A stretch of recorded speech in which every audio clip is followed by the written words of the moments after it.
short training video module on how to rapidly innovate and update your skills and knowledge continuously. This is a topic that I don't see mentioned within any business management textbooks, within many business management best practices lists, and I just wanted to emphasize how important this was for participants in our training programs so they really pay attention to this throughout their business management career. Once I went to a conference and there was over 10 speakers that were all making $10 to $30 million a year in their businesses that they ran, and they all managed teams of 5 to 30 and 50 plus people.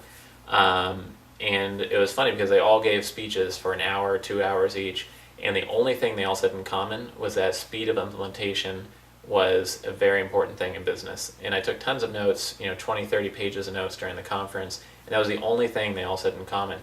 And part of speed of implementation is learning new things, putting those lessons into place, getting feedback from the marketplace, learning from that, putting those new lessons in place, etc., etc. So innovating and changing and learning really quickly is very, very important.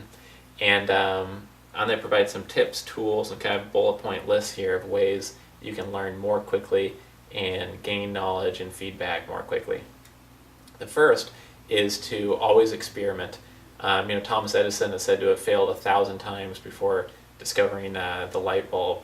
And basically, the point is, in your business, look at everything you put out there, every product, every failure, every mistake as progress towards your ultimate goal.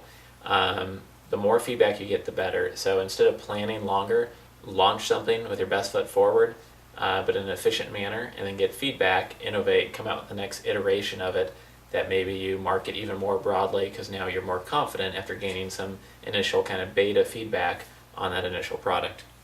Another tip is to have a one-pager that has all of the lessons on it. For example, it could look like this with a lot of text on it, and what you can do then is every time you go to a conference, read a great book, watch a video module like this, maybe you hear something useful for your own business career or your own business that you run.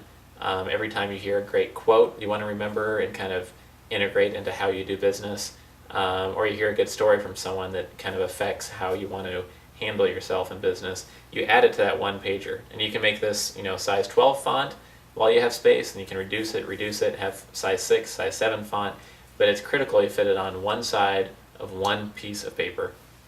What you can do then is laminate that piece of paper, update it every quarter, and that laminated piece of paper you should put above your desk, put it in your bedroom, put it in your bathroom where you brush your teeth, put it in your kitchen, on your kitchen cupboard, bring it with you when you're traveling on an airplane, when you're sitting in the hotel waiting for somebody at a meeting. You can review your one pager and you're constantly exposing your mind to all of these great ideas which are more relevant to you and more practical and more directly beneficial for you to absorb and read and focus on because they've been selected by yourself as the things you need to do, but you just need to focus on them enough to actually get them done. Most people have a pretty good idea of what they need to do, but it's hard to be tenacious enough and disciplined enough and keep all those things in your mind of all those best practices you're supposed to be incorporating into your business life to actually be really successful. And by having the one pager and just soaking up that knowledge that's specific to your current challenges, it will really help you move forward faster and take in those new lessons and learn much quicker. Another tip is to use commuter education systems. So, for example, for many years, in one of my first capital raising and marketing and sales jobs, I had a series of Brian Tracy audiobooks. And at the end of each chapter, he would have an audio summary of what was discussed. So maybe the audiobook chapter would be 15 minutes long, but the summary would be 3 minutes long. And it'd touch on all the high points and most important lessons from that chapter.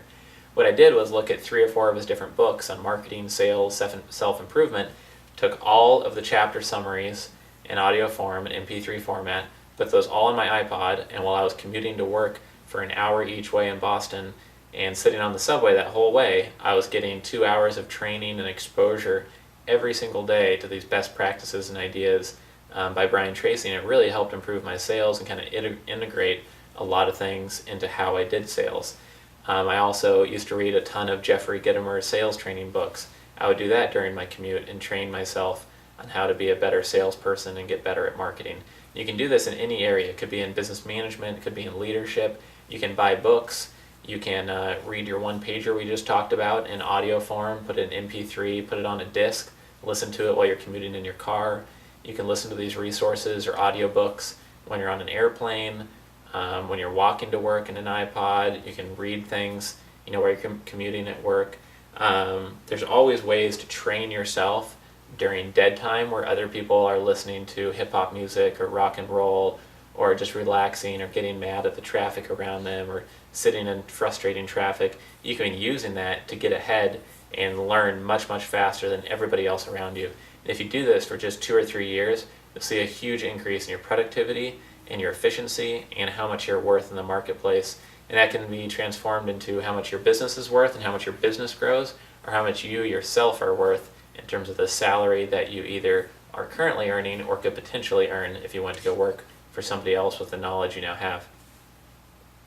The next tip here is to go through books as if they were written for you, because books are a great source of knowledge. Somebody like Jim Collins, who wrote Good to Great, if you hired him as a consultant, I don't even know if he does consulting, probably not, but if you did, he'd probably charge over $1,000 an hour. But you can buy his book for $10. How is that possible? He spent hundreds of hours on that book.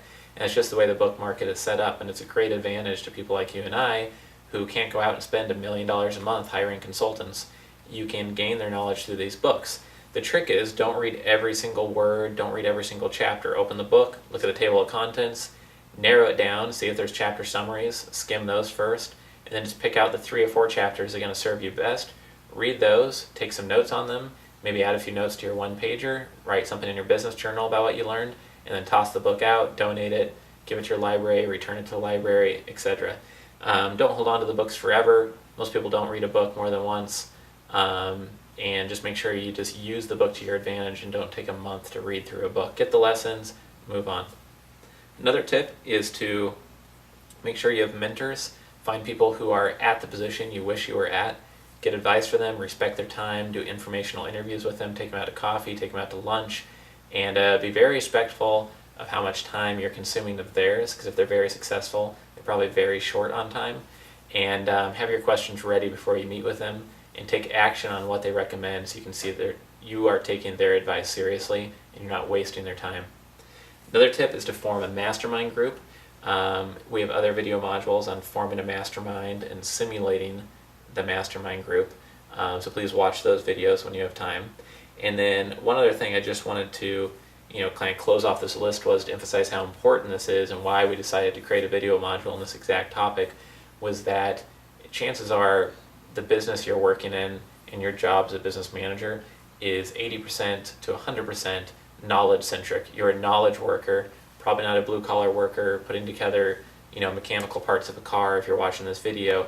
And so your worth and your value is based on your knowledge. And if you realize that, that means that knowledge is an asset. And if you're managing your career as an asset, or your business, and you have knowledge assets within your business, that means the faster you grow your knowledge, the faster you're growing that asset.